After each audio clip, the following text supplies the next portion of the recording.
Biftejjim mal-kumpanija taż-żejt Phoenicia Energy u Melite Exploration f'Marzu li ġej se jitħaffer bir fin-nofsinhar ta' Malta.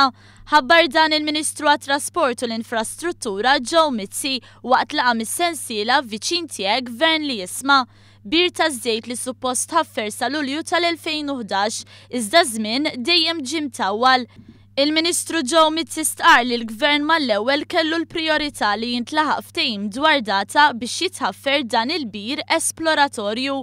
Il-Gvern preżenti estenda b'xarejn it-tħaffir biex jitlestew it-tibdiliet meħtieġa fuq ir-rig. Għal din l-estensjoni l-kumpanija se tħallas is-somma ta' $200,000 Amerikan li ser tiġi investita f'dan il-qasam. Il-Ministru Mizzi stqarr li dak li ntqal fil-manifest elettorali tal-Partit Laburista qed jitwettaq anke fir-riforma ta' trasport pubbliku li taħt Gvern Nazzjonalista ma ħallitx riżultati mixtieqa.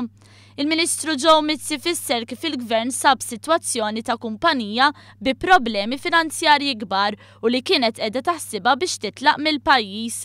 Għaldaqstant il-Gvern mill-bidu tal-leġislatura ħadem biex isalva l-impjiegi tal-ħaddiema. Jiena ddejjaqni meta tkun kritika inġusta, illi tkun kritika distruttiva.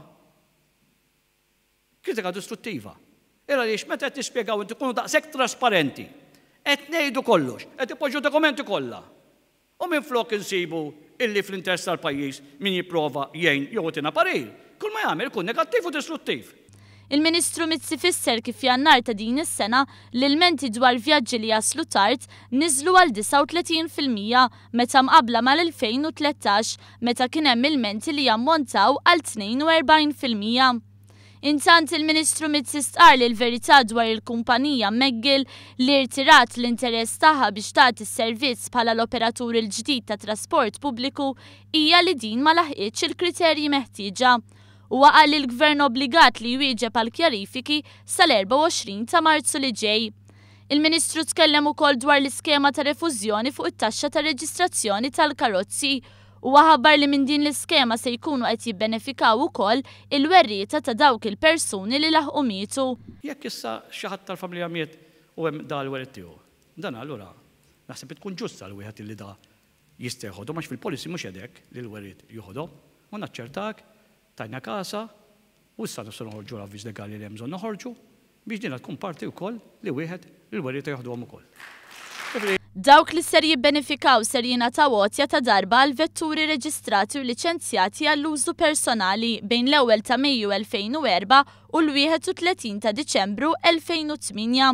Dwar is-sitwazzjoni ta' traffiku f'pajjiżna l-Ministru Mizzi ħabbar li qed tiġi proposta bypass għall-Iklin.